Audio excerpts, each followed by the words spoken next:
शेरफ मरवत साहब जो है वो कल मेरे प्रोग्राम में आए हुए थे और हमने प्रोग्राम का मौजू रखा हुआ था कि असद कैसर साहब ने जो माफ़ी मांगी उन्होंने एक प्रेस कॉन्फ्रेंस के अंदर इतवार वाले दिन, जिसमें उन्होंने कहा कि जनाब हमने जो जनरल बाजवा को एक्सटेंशन दी उसके ऊपर हम माजरत करते हैं।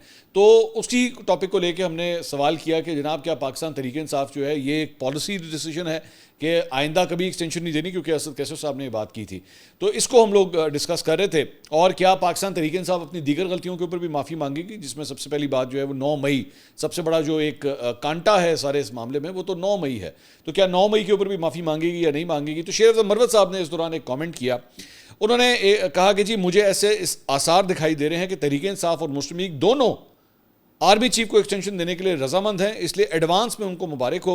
इससे जमहूरियत मजीद मजबूत होगी और मुल्क में जो निज़ाम है उसका तसलसल चलता रहेगा। मुझे लगता है कि तहरीक इंसाफ के पास भी कोई दूसरा ऑप्शन नहीं होगा। हालात इस मुकाम पर ले आएंगे जहां सारी पार्टियां मिलकर इसी तरह का फैसला करेंगी।